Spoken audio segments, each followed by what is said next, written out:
Hi to all, welcome to Sunil Education Point. So let's start this. In this video, what we are going to talk about is how I cleared CTET exam in my first attempt. मैंने this side Shivani Sharma और मैंने दिसंबर 2024 का CTET का exam निकाला था। ठीक है, तो इसमें मैं आपको कुछ बातें बताऊंगी कि कैसे सीटेट एग्ज़ाम निकालते हैं। ठीक है, और क्या क्या स्ट्रैटेजी को फॉलो हम कर सकते हैं। आप प्रॉपर्ली फॉलो ना करें, क्योंकि मैं ऐसा मानती हूँ कि सबकी एक अपनी अपनी स्ट्रैटेजी होती है, क्योंकि सबका अपना अपना एक बेसिक फाउंडेशन सबका अलग होता है। कईयों का बेसिक फाउंडेशन इतना स्ट्रांग नहीं होता, तो उनको ज़्यादा मेहनत करनी पड़ती है। ठीक है, तो उनको उस हिसाब से स्ट्रैटेजी बनानी पड़ती है। लेकिन आपको एक आइडिया मिल जाएगा कि कैसे मेरी स्ट्रैटेजी से या कैसे कुछ कुछ चीज़ों पर आप किस किस चीज़ों पर कमांड कर सकते हो। ठीक है, तो स्टार्ट करते हैं। तो इस टॉपिक में हम क्या क्या कवर करते हैं, कोचिंग की, आप कोचिंग की ज़रूरत है या नहीं है, क्या क्या स्ट्रैटेजी होगी, क्या क्या रिसोर्सेज होंगे, क्या क्या बुक्स वगैरह को फॉलो करना पड़ेगा और क्या कौन कौन से टीचर से हमें पढ़ना पड़ेगा। ठीक है, और मॉक रिसोर्सेज क्या रहेंगे। तो the first question is, do we really need coaching for CTET? क्या हमें सीटेट के लिए कोचिंग की सच में ज़रूरत है या हम बिना उसके भी निकाल सकते हैं? तो आइए एक बार इस टॉपिक पे एक बार थोड़ी सी डिबेट कर लेते हैं। ठीक है, बहुत लोग कहेंगे कि कोचिंग की ज़रूरत है। ठीक है, बहुत लोग कहेंगे नहीं है।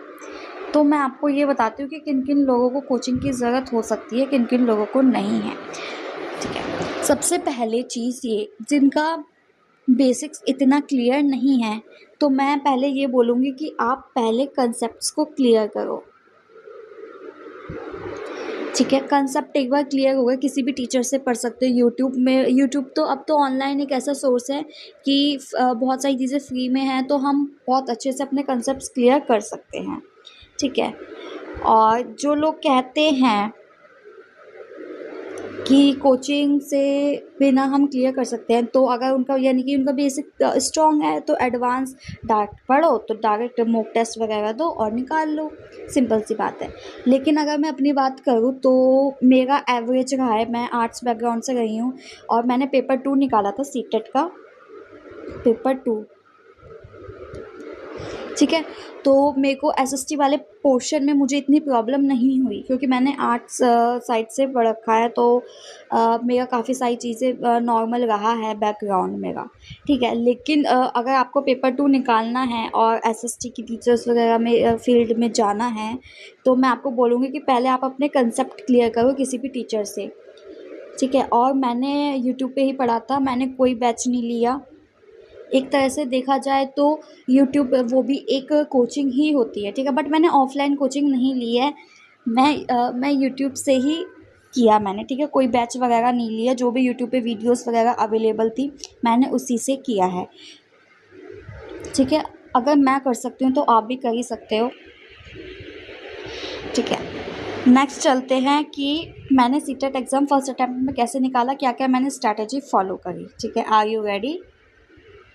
सो लेट्स बिगिन। कुछ चीज़ें स्ट्रैटेजी की अगर मैं बात करूँ, तो सबसे पहले क्या करना है, नो द सिलेबस को जानो, क्या क्या पैटर्न है उसका एग्ज़ाम का।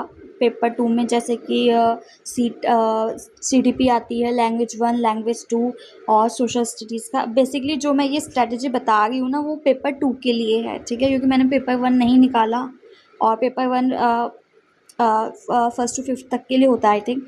ठीक है, तो मैंने बीएड कर रखी है, तो मैंने सेकंड पेपर 2 दिया और मुझे एसएसटी की बेसिकली टीचर बनना है, तो मैंने पेपर 2 को ज़्यादा रिकमेंड किया। ठीक है, तो मैं पेपर 2 की स्ट्रैटेजी बता रही हूँ, अगर पेपर 2 निकालना है तो। ठीक है, तो सबसे पहले तो है सिलेबस जानो। ठीक है, कि क्या सिलेबस है उसका, और क्या क्या कहाँ कहाँ से क्वेश्चन पूछे जाते हैं, पहले थीम को समझो, ठीक है। फिर उसमें से जो जो थीम पकड़ ली उसको उसके की पॉइंट्स लिख डालो।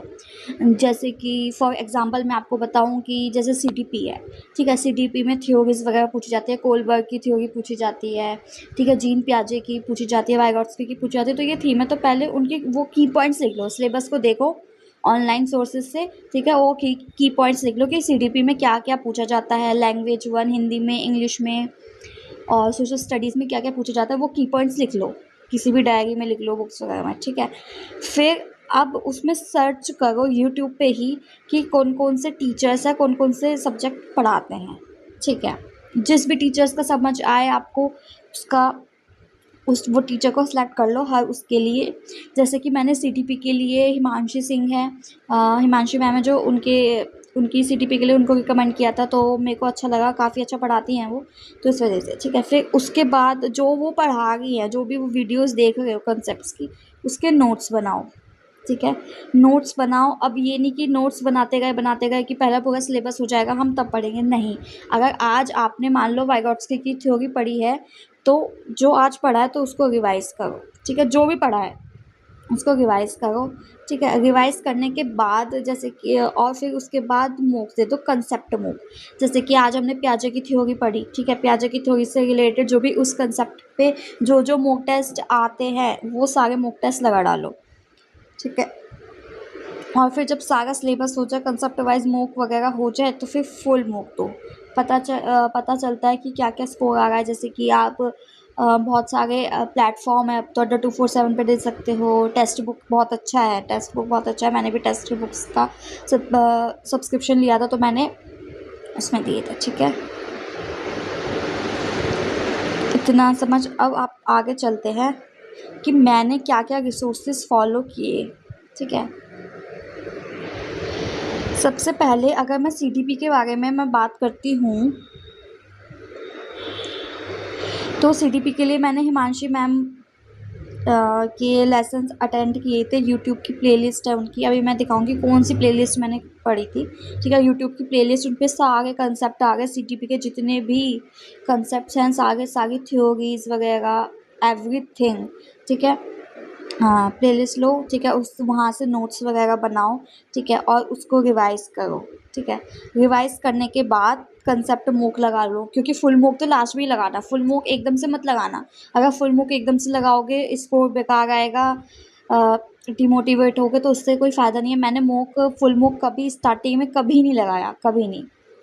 बहुत बच्चे लगाते हैं लेकिन मैंने कभी नहीं लगाई, क्योंकि मुझे पता है जब तैयार ही नहीं है, जब पढ़ा ही नहीं है कुछ, फुल मूक कैसे लगा लेंगे, तब तो ज़ीरो आना ही आना है, ठीक है। तो जो जो पढ़ रहे हो कंसेप्ट मूक लगा लो, ठीक है।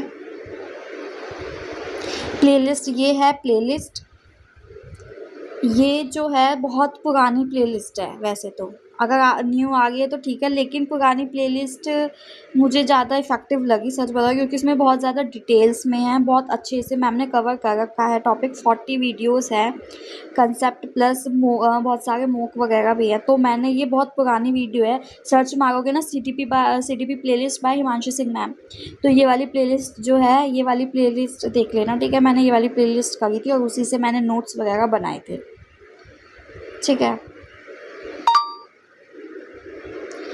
फिर उसमें लैंग्वेज 1 और लैंग्वेज 2 भरनी होती है, तो लैंग्वेज 1 मैंने हिंदी भरी थी, ठीक है। लैंग्वेज 1 जो है ये अड्डा 247 पे पढ़ाते हैं शिवम सर, और ये उनकी प्लेलिस्ट है जिसमें 92 एक सेकेंड, जिसमें 92 लेसन्स हैं, ठीक है। बहुत बड़ी प्लेलिस्ट है, तो इसमें क्या करना है, इसमें सारे कंसेप्ट्स वगैरह, सारी थ्योरीज वगैरह, उससे नोट्स वगैरह बनाओ, यूट्यूब की प्लेलिस्ट देखो, नोट्स बनाओ, ठीक है, और उसका डेली रिवीजन वगैरह करो और कंसेप्ट मॉक लगा लो, ठीक है। इतना मुश्किल भी नहीं है करना, अगर हम एक आध दिन हमें लगता है थोड़ा भारी, लेकिन जब हमें कंसिस्टेंसी आ जाती है तो हमें उस चीज़ की आदत पड़ जाती है, ठीक है। हिंदी यहाँ से मैंने करी,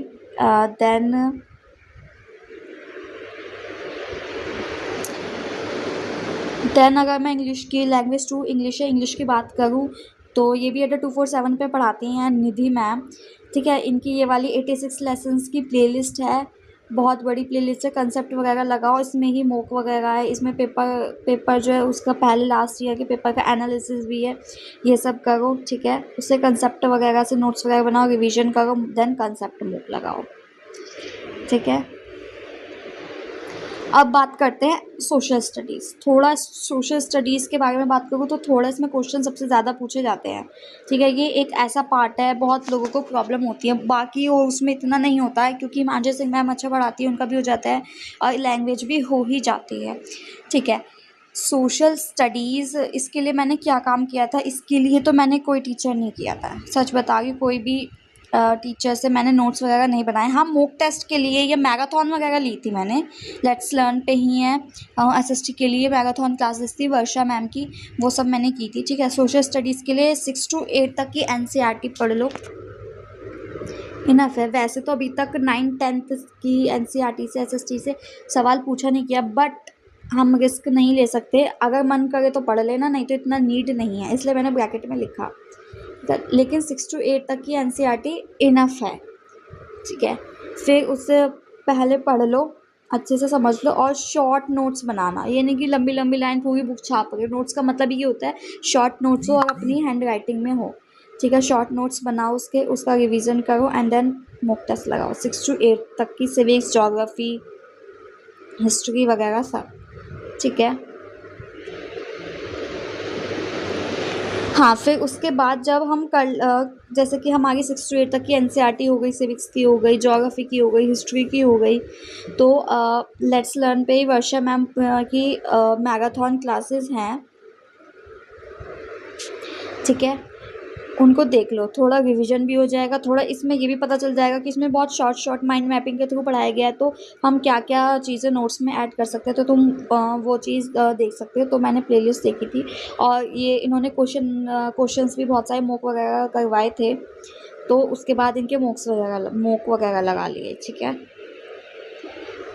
now this is the best slide की, अब तो निकाल ही लोगे सीटेड। अब तो मैंने बता दिया है कि क्या क्या रिसोर्सेज थे, ये रिसोर्सेज मैंने फॉलो किए थे, ठीक है। अगर आपको कोई भी टीचर का अच्छा लग रहा है, क्योंकि यूट्यूब पे सारे टीचर अच्छा पढ़ाते हैं, किसी भी टीचर का समझ आ रहा है आप उसका कर लो, सिंपल सी बात है।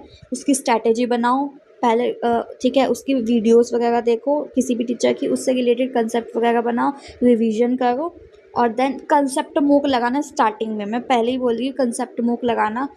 अगर स्टार्टिंग में फुल मूक लगा लिया तो बहुत ज़्यादा डिमोटिवेट हो जाओगे, ठीक है।